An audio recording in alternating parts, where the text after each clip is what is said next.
ছাত্রনেতার খুনিরা পরিবর্তনের পক্ষে নয়, নির্বাচিত সংসদের জন্য সংগঠিত থাকার আহ্বান মির্জা ফখরুলের। একই ব্যক্তির দল ও সরকার প্রধানের প্রস্তাবে বিএনপির না। যারা এই সময়ে একজন ত্যাগী ছাত্রনেতাকে হত্যা করতে পারে তারা নিঃসন্দেহেই বাংলাদেশের এই পরিবর্তনের আন্দোলনের সঙ্গে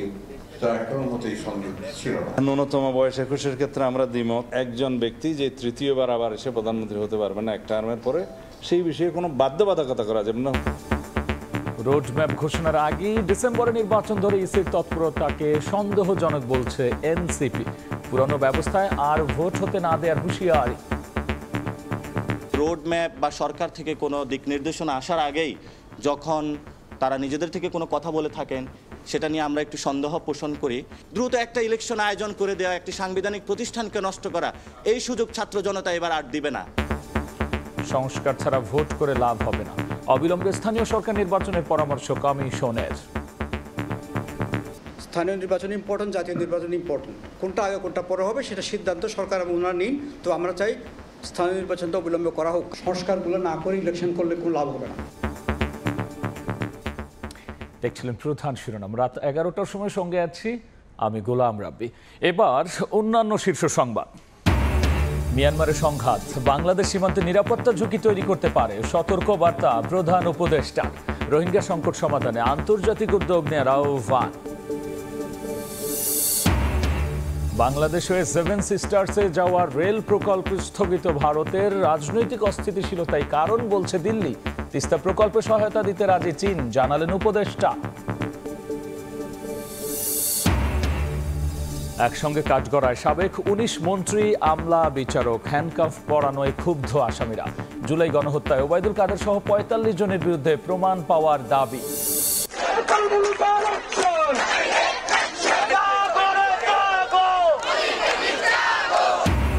চাকরির নিশ্চয়তা সহ 6 দাবিতে সারা দেশে কারিগরি শিক্ষার্থীদের মহাসমাবেশ। 48 ঘন্টার মধ্যে পূরণ না হলে ঢাকামুখী লং মার্চের হুঁশিয়ারি।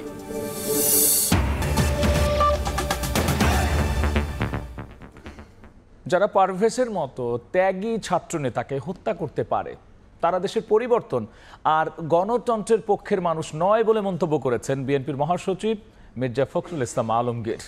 বিকেলে রাজধানীর কাকরাইলে ডিপ্লোমা ইঞ্জিনিয়ার্স ইনস্টিটিউটে দলের ভাইস চেয়ারম্যান আবদুল্লাহ আল নোমানের স্মরণ সভায় একথা বলেছেন তিনি।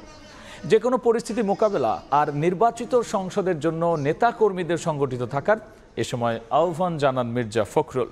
জুলাই আন্দোলন সহ গণতান্ত্রিক উত্তরণে শ্রমজীবী অসংখ্য মানুষ জীবন দিলেও সংস্কারের প্রস্তাবনায় তাদের এড়িয়ে যাওয়ায় হতাশা প্রকাশ করেছেন বিএনপির মহাসচিব। বিএনপির 31 দফায় শ্রমজীবী মানুষের জীবনমান উন্নয়নের প্রস্তাব রয়েছে বলেও এ সময় উল্লেখ করেন তিনি।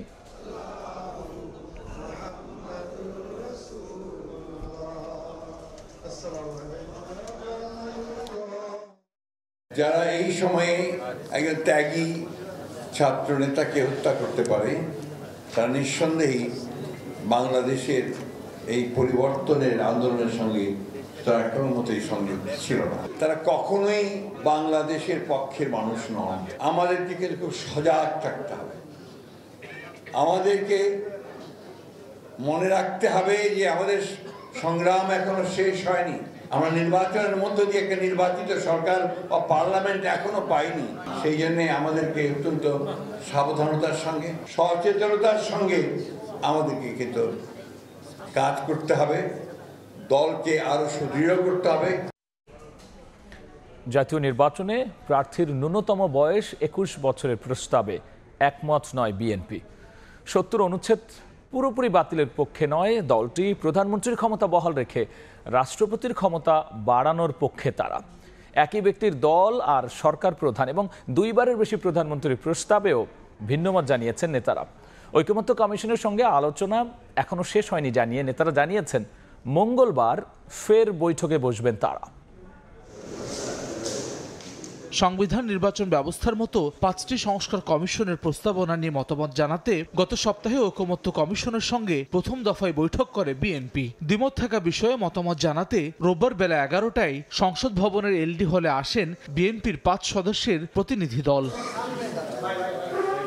বৈঠকের বিরতিতে বিএনপির স্থায়ী কমিটির সদস্য নজরুল ইসলাম খান বলেন, জনগণের স্বার্থে সংস্কার প্রশ্নে বিএনপির পক্ষ থেকে আলোচনা অব্যাহত থাকবে। দেশ এবং জনগণের স্বার্থ চিন্তা করে যা সঙ্গত, যা সর্বাপেক্ষা উত্তম, তেমন কিছুই হওয়া উচিত, তেমন কিছুই করা উচিত। এই ব্যাপারে আমরা কথা বলেছি। পরে সালাহুদ্দিন আহমেদ বলেন, সংসদ সদস্য নির্বাচনে প্রার্থী হওয়ার সর্বনিম্ন বয়সসীমা 21 করার পক্ষে নয় বিএনপি। একই ব্যক্তির দল ও সরকার প্রধান এবং দুইবারের বেশি প্রধানমন্ত্রীর প্রস্তাবেও আপত্তি দলটির। পার্টির যে চিফ তিনি প্রাইম মিনিস্টার হতে পারবেন না, এই প্র্যাকটিসটা তো তেমন আমরা দেখি না। পরপর দুইবারের বেশি কেউ একজন প্রধানমন্ত্রী থাকতে পারবেন না। তার মানে দাঁড়াচ্ছে, যদি দুইবারের পরে একবার গ্যাপ হয়, তার পরবর্তীকালে যদি জনগণ নির্বাচন করে সেই পার্টিকে মেজরিটি পার্টি হিসাবে, সেই পার্টি যদি ডিসাইড করে, তাহলে সেই একই ব্যক্তি প্রধানমন্ত্রী হতেও পারেন। সন্ধ্যায় বৈঠক শেষে সালাহুদ্দিন আহমেদ বলেন, সবকিছু সংবিধানে অন্তর্ভুক্ত না করে বরং আইন করার পরামর্শ দিয়েছে বিএনপি। সর্ববিষয়ে যদি আমরা কনস্টিটিউশনকে সব কিছু ইনক্লুড করে যদি কনস্টিটিউশনকে ভলিউম বাড়ায় এবং পরবর্তীতে যদি এটা ট্রায়াল অ্যান্ড এরর প্রসেসের মধ্য দিয়ে কোনো কিছু সংশোধনের প্রয়োজন হয়, তখন একটা কঠিন অবস্থার সৃষ্টি হবে সংবিধান সংশোধনের ক্ষেত্রে। আলোচনা শেষ না হয় মঙ্গলবার ফের ঐকমত্য কমিশনের সঙ্গে বৈঠকে বসবেন বলেও জানান বিএনপি নেতারা। আমরা আলাপ আলোচনার পরে আমি বিচার বিভাগ নিয়ে পরে আবার কথা বলব। হাসান ওয়ালি, সময় সংবাদ, ঢাকা। রোডম্যাপ ঘোষণার আগে ডিসেম্বর ধরে নির্বাচন আয়োজন নিয়ে ইসির তৎপরতায় সন্দেহ প্রকাশ করেছে জাতীয় নাগরিক পার্টি এনসিপি। দ্রুত নির্বাচনের নামে পুরনো ব্যবস্থায় ভোট হতে না দেওয়ার এ সময় হুঁশিয়ারি দিয়েছেন দলটির নেতারা। সিইসির সঙ্গে বৈঠক শেষে দলটির নেতা নাসিরুদ্দিন পাটোয়ারি এই হুঁশিয়ারি দেন। এদিকে 46টি দলের আবেদনের পরিপ্রেক্ষিতে নিবন্ধনের সময় 22 জুন পর্যন্ত বাড়িয়েছে নির্বাচন কমিশন। ডিসেম্বরে জাতীয় নির্বাচন করার লক্ষ্য ধরে নতুন রাজনৈতিক দল নিবন্ধনের আবেদনের জন্য 40 দিন সময় বেঁধে দিয়ে 10 মার্চ গণবিজ্ঞপ্তি জারি করে নির্বাচন কমিশন। নির্দিষ্ট সময়ের মধ্যে আবেদন জমা পড়ে 65টি। সময় বাড়ানোর আবেদন করে জাতীয় নাগরিক পার্টি এনসিপি সহ অন্তত 46টি দল। এর পরিপ্রেক্ষিতে রোববার দল নিবন্ধনের আবেদনের সময় 20 এপ্রিল থেকে বাড়িয়ে 22 জুন পর্যন্ত করেছে নির্বাচন কমিশন। রাজনৈতিক দলের নিবন্ধনের সময়সীমা 20 এপ্রিল যেটা আজ শেষ হচ্ছে, বিদ্যমান শর্তে রাজনৈতিক দলের নিবন্ধনের সময়সীমা রোববার 22 জুন পর্যন্ত বৃদ্ধির সিদ্ধান্ত নেওয়া হয়েছে। এর আগে বেশ কিছু দাবিতে সিইসির সঙ্গে বৈঠক করে এনসিপির 5 সদস্যের প্রতিনিধি দল। 2 ঘন্টার বৈঠক শেষে দলটির নেতা নাসিরুদ্দিন পাটোয়ারি বলেন, প্রধান উপদেষ্টার পক্ষ থেকে রোডম্যাপ ঘোষণার আগেই ডিসেম্বর ধরে কমিশনের নির্বাচন আয়োজনের তৎপরতা সন্দেহ তৈরি করছে। যেগুলো আমাদের প্রধান উপদেষ্টার থেকে আমরা এখনো শুনি নাই, রোড ম্যাপের কথা আমরা শুনি নাই, কিন্তু নির্বাচন কমিশন থেকে এসেছে। এই জন্য আমরা বলবো, কোনো জায়গায় কথা বলার জন্য নির্বাচন কমিশন নিজেদের জায়গা থেকে সতর্ক থাকবেন। রোড ম্যাপ বা সরকার থেকে কোনো দিক নির্দেশনা আসার আগেই যখন তারা নিজেদের থেকে কোনো কথা বলে থাকেন, সেটা নিয়ে আমরা একটু সন্দেহ পোষণ করি। অতীতের মতো ইলেকশন ইঞ্জিনিয়ারিং দেখতে চান না জানিয়ে এনসিপি নেতা বলেন, ঐকমত্য কমিশনের সুপারিশ অনুযায়ী কমিশনের সংস্কার জরুরি। ফলত আমরা নতুন বাংলাদেশে এই ধরনের কোনো ইঞ্জিনিয়ারিং আর দেখতে চাই না। ইলেকশন যদি করতে হয় তাহলে সুন্দর একটি প্রক্রিয়ার মধ্যে দিয়ে যেতে হবে। নির্বাচন কমিশনের যে প্রতিদিন নিত্যকার কাজগুলো তারা করতে পারে, কিন্তু যখন ইলেকশনের ফুল প্রিপারেশন পেজে তারা যাবে, সে বিষয়ে ঐকমত্য কমিশন থেকে যে রিপোর্টটা আসবে ফাইনাল হয়ে, তখন তার মধ্য দিয়ে যাওয়া উচিত বলে আমরা মনে করি। এ সময় আওয়ামী লীগ আমলে 3টি নির্বাচনে অনিয়মে জড়িত কর্মকর্তাদের বিচারের আওতায় আনার দাবি জানায় এনসিপি। গত 15 বছরে যারা এই কাজগুলো করেছে তাদেরকে যথাযথ আইনগত প্রক্রিয়ার মধ্যে নিয়ে আসতে হবে। কাউসার চৌধুরী কুমু, সময় সংবাদ, ঢাকা। সংস্কার ছাড়া ভোট করে লাভ হবে না এমন মন্তব্য করে সারা দেশে জনপ্রতিনিধির শূন্যতা পূরণে অবিলম্বে স্থানীয় সরকার নির্বাচনের পরামর্শ দিয়েছেন স্থানীয় সরকার ব্যবস্থা সংস্কার কমিশনের প্রধান। আগে জাতীয় নাকি স্থানীয় নির্বাচন হবে তা ঐকমত্যের ভিত্তিতে সিদ্ধান্ত নেওয়ার আহ্বান জানিয়েছেন তিনি। সন্ধ্যায় প্রধান উপদেষ্টার কাছে প্রতিবেদন জমা দিয়ে বলেছেন, একই শিডিউলে স্থানীয় সরকারের 5টি প্রতিষ্ঠানে নির্বাচন করার সুপারিশ দিয়েছে কমিশন। রোববার বিকেলে রাষ্ট্রীয় অতিথি ভবন যমুনায় প্রধান উপদেষ্টার সঙ্গে সাক্ষাৎ করে 180টি সুপারিশ সম্বলিত প্রতিবেদন জমা দেয় স্থানীয় সরকার সংস্কার কমিশন। পরে সন্ধ্যায় ফরেন সার্ভিস একাডেমিতে সংবাদ সম্মেলনে বিস্তারিত তুলে ধরেন কমিশন প্রধান ডক্টর তোফায়েল আহমেদ। ইউনিয়ন, পৌরসভা, উপজেলা, জেলা আর সিটি কর্পোরেশন স্থানীয় সরকারের এই 5 প্রতিষ্ঠান প্রচলিত পদ্ধতিতে সারা বছরই চলে স্থানীয় সরকার নির্বাচন। এতে রাষ্ট্রীয় খরচ যেমন বাড়ে তেমনি অপচয় হয় সময়ের। এমন যুক্তিতে এই পদ্ধতি থেকে বের হওয়ার পরামর্শ স্থানীয় সরকার সংস্কার কমিশনের। ডক্টর তোফায়েল আহমেদ বলেন, একক তফসিলে সারা দেশের স্থানীয় সরকার নির্বাচন আয়োজনের সুপারিশ করেছেন তারা। 5 বছর ধরে নির্বাচন হতে থাকে। নির্বাচন মানে কিছু অস্থিরতা, কিছু অশান্তি, কিছু বিশৃঙ্খলা এবং কিছু কর্মসময় ওখানে চলে যায় বিরাট। আমরা হিসাব করে দেখেছি প্রায় 225 দিন সময় চলে যায়। সিঙ্গেল শিডিউল দিয়ে স্টেগার্ড ওয়েতে কিন্তু আপনি দেশটাকে বিভিন্ন জিওগ্রাফিক্যাল এরিয়াতে ভাগ করে একই দিনে ইলেকশন, একই শিডিউলে ইলেকশন করে ফেলতে পারবেন। পরে সাংবাদিকদের প্রশ্নের জবাবে ডক্টর তোফায়েল আহমেদ বলেন, সারা দেশে জনপ্রতিনিধির শূন্যতা পূরণে দ্রুত স্থানীয় সরকার নির্বাচন দরকার। তবে আগে জাতীয় নাকি স্থানীয় সরকার নির্বাচন হবে তা ঐক্যমত্যের ভিত্তিতে সিদ্ধান্ত নিতে হবে। আমরা চাই স্থানীয় নির্বাচনটা অবিলম্বে করা হোক, কারণ এটা কোনো অন্য রাজনৈতিক কনসিডারেশন না। এখন সারা দেশে একটা শূন্যতা, ইউনিয়নে কেউ নাই, জেলায়, উপজেলায় সবখানে শূন্যতা, পৌরসভা, সিটি কর্পোরেশন। সুতরাং এই শূন্যতার মধ্যে দেশে একটা ডিস্টেবিলিটি এমনিতেই বিরাজ করছে। স্থানীয় নির্বাচন ইম্পর্টেন্ট, জাতীয় নির্বাচন ইম্পর্টেন্ট। আগে একটা পরে একটা করলে আর একটা করতে পারবো না, এই জাতীয় শর্তই বোধহয় আমার মনে হয় এটা অমূলক কথা। দুটাই করতে হবে এবং দুটো কোনটা আগে কোনটা পরে হবে সেটা সিদ্ধান্ত সরকার এবং ওনারা নিন। কমিশন প্রধান আরও বলেন, নারীদের সংরক্ষিত প্রার্থী নয়, বরং 1/3 ওয়ার্ডে নারীদের প্রতিদ্বন্দ্বী হিসেবে নারীদের জন্যই বরাদ্দ দেওয়ার সুপারিশ করেছেন তারা। আমরা কিন্তু নির্বাচনের প্রয়োজনটা বলেছি। নাজমুস সালেহী, সময় সংবাদ, ঢাকা। মিয়ানমারের সংঘাত বাংলাদেশ সীমান্তে নিরাপত্তা ঝুঁকি তৈরি করতে পারে এমন সতর্কবার্তা দিয়ে রোহিঙ্গা সংকট সমাধানে সমন্বিত আন্তর্জাতিক উদ্যোগ নেওয়ার আহ্বান জানিয়েছেন প্রধান উপদেষ্টা ডক্টর মোহাম্মদ ইউনূস। রাষ্ট্রীয় অতিথি ভবন যমুনায় জাতিসংঘের শান্তি কার্যক্রম বিষয়ক under secretary general Jean Pierre ল্যাক্রোয়ার সঙ্গে সাক্ষাতে প্রধান উপদেষ্টা এই আহ্বান জানিয়েছেন। জাতিসংঘ প্রতিনিধিকে মিয়ানমারে চলমান সংঘাত এবং বাংলাদেশ সীমান্তে গুলিবর্ষণের ঘটনা সম্পর্কে অবহিত করেন প্রধান উপদেষ্টা। এ সময় ডক্টর ইউনূস সতর্ক করে বলেছেন, অব্যাহত অস্থিতিশীলতা আরও বাড়তে পারে যা নিরাপত্তা ঝুঁকি তৈরি করতে পারে। রোহিঙ্গা সংকট সমাধানে সমন্বিত আন্তর্জাতিক উদ্যোগের আহ্বান জানিয়েছেন তিনি।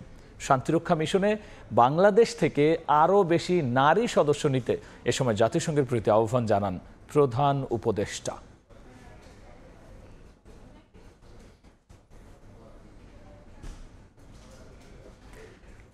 তিস্তা মহাপরিকল্পনায় সহায়তা করতে রাজি চীন, তবে পানি পেতে লাগবে ভারতের সদিচ্ছা। দুপুরে একনেক বৈঠক শেষে ব্রিফিংয়ে একথা জানিয়েছেন পরিকল্পনা উপদেষ্টা। দেশের মোট আমদানি পণ্যের প্রায় 85 থেকে 90% এবং রপ্তানি পণ্যের 85% পরিবহন হয় চট্টগ্রাম বন্দর দিয়ে। অর্থনীতির লাইফ লাইন হিসেবে পরিচিত এই বন্দর বছরে কন্টেইনার হ্যান্ডেলিং করছে 30 থেকে 32 লাখ কন্টেইনার।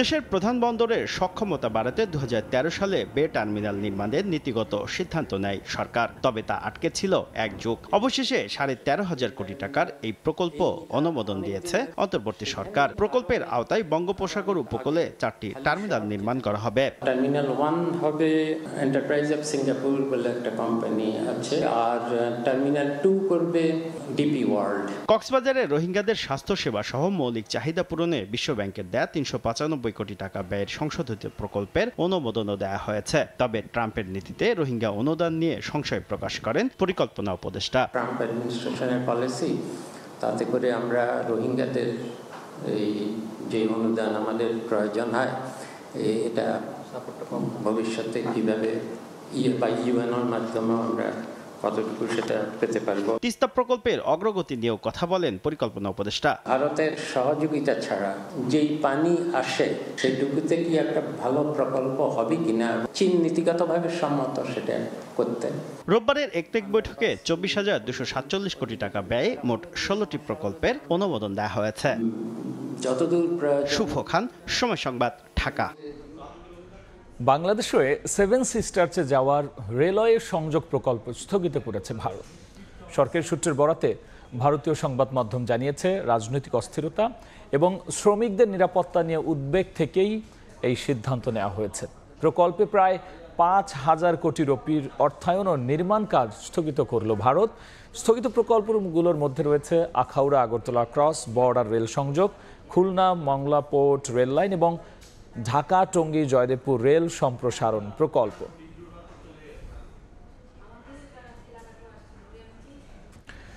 ছয় দফা দাবিতে ঢাকা শহর জেলায় জেলায় মহাসমাবেশ করেছেন পলিটেকনিক ইনস্টিটিউটের শিক্ষার্থীরা। 48 ঘন্টার মধ্যে দাবি পূরণ না হলে ঢাকামুখী লং মার্চের ডাক দেন আন্দোলনকারীরা। 6 দফা দাবি আদায়ের টানা আন্দোলনে পলিটেকনিকের শিক্ষার্থীরা এক একদিন এক এক কর্মসূচি নিয়ে রাজপথে তারা স্লোগান, মিছিল, সমাবেশে দাবি মেনে নেয়ার আহ্বান। রোববার কেন্দ্রীয় কর্মসূচির অংশ হিসেবে রাজধানী সহ সারা দেশে মহাসমাবেশ করেন পলিটেকনিক শিক্ষার্থীরা। আমরা সারা বাংলাদেশের পলিটেকনিক ভাইদেরকে ঐক্যের আহ্বান জানাই। আমাদের দাবি না মেনে নেওয়া হবে ততক্ষণ পর্যন্ত আমরা রাজপথ ছাড়বো না। আগামী 48 ঘন্টার ভিতরে কোনো সমাধান না দিন, তবে আমরা 48 ঘন্টার মধ্যে লং মার্চ টু ঢাকা পালন করব। ঢাকা ছাড়াও জেলা ও বিভাগীয় শহরের বিভিন্ন সড়কে মিছিল করে সমাবেশ করেন শিক্ষার্থীরা। আলোচনার নামে কর্তৃপক্ষ প্রতারণা করছে অভিযোগ করে ক্ষোভ জানান তারা। তারা আমাদের সাথে প্রতারণা করেছে, আমাদেরকে ডেকে মাথায় হাত বুলিয়ে আশ্বাস দিয়ে আবার বাড়ি ফিরেছে। মহাসমাবেশ থেকে কুমিল্লা পলিটেকনিক শিক্ষার্থীদের উপর হামলার বিচারের দাবি জানান শিক্ষার্থীরা। দাবিটা মেনে নিক, আমরা সুষ্ঠুভাবে ক্লাসে যাই। দাবি মেনে না নেওয়া হয় তাহলে আমরা এই সম্মেলনের মাধ্যমে আমরা কঠোর থেকে কঠোর আন্দোলনের দিকে অগ্রসর হব। জুনিয়র ইনস্ট্রাক্টর পদে ক্রাফট ইনস্ট্রাক্টরদের অবৈধ পদোন্নতির রায় বাতিল করা, স্বতন্ত্র কারিগরি ও উচ্চশিক্ষা মন্ত্রণালয় প্রতিষ্ঠা ও কারিগরি শিক্ষা সংস্কার কমিশন গঠন করা সহ 6 দফা দাবিতে আন্দোলন করে যাচ্ছেন পলিটেকনিক শিক্ষার্থীরা। খাদিজা স্বপ্না, সময় সংবাদ। বিনিয়োগ মন্দায়, বেসরকারি খাতে ঋণ প্রবৃদ্ধি নেমেছে 20 বছরের মধ্যে সর্বনিম্নে। বিদেশিদের আগ্রহী করতে ঢাকায় হয়ে গেল 4 দিনের বিনিয়োগ সম্মেলন। জুনে সুদের হার কমানোর উদ্যোগ নিচ্ছে কেন্দ্রীয় ব্যাংক। ঠিক এমন সময় বাড়ল গ্যাসের দাম, যা বিনিয়োগকারীদের দিচ্ছে ভুল বার্তা। কর্মসংস্থান বাড়াতে নতুন বিনিয়োগের কোনো বিকল্প নেই। এজন্য দেশের বিভিন্ন স্থানে গড়ে তোলা হয়েছে বিশেষ অর্থনৈতিক অঞ্চল। বিনিয়োগ পরিস্থিতি যে ভালো নয় তা ফেব্রুয়ারি মাসে বেসরকারি খাতে ঋণ প্রবৃদ্ধি 20 বছরের মধ্যে সর্বনিম্নে নেমে যাওয়াতেই বোঝা যাচ্ছে। আমরা অবশ্যই বিশ্বাস করি যে সিচুয়েশন সেটেল করে গেলে ইনভেস্টমেন্ট আরো বাড়বে। বিনিয়োগের এই সম্ভাবনাকে কাজে লাগাতে এবারে সুদ হার কমানোর দিকে যাচ্ছে কেন্দ্রীয় ব্যাংক। বর্তমানে থাকা 10 ভাগ নীতি সুদ হার কমানো হবে, তবে সেটা মূল্যস্ফীতিকে বাগে আনার পর। মূল্যস্ফীতি আগামী জুন নাগাদ এটা সন্তোষজনক পর্যায়ে নেমে আসবে বলে আমরা আশাবাদী, এবং সন্তোষজনক পর্যায়ে নেমে আসলে বাংলাদেশ ব্যাংক তখন পলিসি রেট কমানোর বিষয়টি সক্রিয়ভাবে বিবেচনা করবে। সরকারের দিক থেকে এমন সব উদ্যোগের বিপরীতেই হঠাৎই নতুন শিল্পের জন্য বেড়ে গেল গ্যাসের দাম। সামিটের পরপরই এই গ্যাসের মূল্য বৃদ্ধিটা কিন্তু ইনভেস্টরদের কাছেও কিন্তু একটা রং মেসেজ যাবে। এসব ভুলবার্তা সম্ভাব্য বিনিয়োগকারীদের জন্য সুখকর নয় উল্লেখ করে বিনিয়োগের পরিবেশ নিশ্চিতের উপর জোর দিয়েছেন অর্থনীতিবিদরা। আর্থসামাজিক পরিবেশটাকে বিনিয়োগ বান্ধব না করতে পারি তাহলে তো এই অবস্থা থেকে উত্তরণ করা সম্ভবপর হবে না। জিডিপির অনুপাতে বাংলাদেশে বেসরকারি খাতের বিনিয়োগ গেল কয়েক বছর ধরেই 23 থেকে 24% ঘরে ঘোরাফেরা করছে। সাইফুল ইসলাম, সময় সংবাদ, ঢাকা। মার্কিন প্রেসিডেন্টের বিরুদ্ধে যুক্তরাষ্ট্রের বিভিন্ন অঙ্গরাজ্যে বিক্ষোভ করেছেন লাখো মানুষ। অভিবাসন নীতি, গাজা ইউক্রেন ইস্যু নিয়ে প্রতিবাদ জানান তারা। ওয়াশিংটন ডিসিতে হোয়াইট হাউসের সামনেও বিক্ষোভ করেন হাজারো মানুষ। যেসব বিশ্ববিদ্যালয়ে ট্রাম্প প্রশাসনের তহবিল স্থগিতের হুমকিতে আছে তাদের প্রতি সংহতি জানান বিক্ষোভকারীরা। এক পর্যায়ে কয়েকজনকে আটক করে পুলিশ। এই ছিল আমার কাছে থাকা দেশ বিদেশের খবর।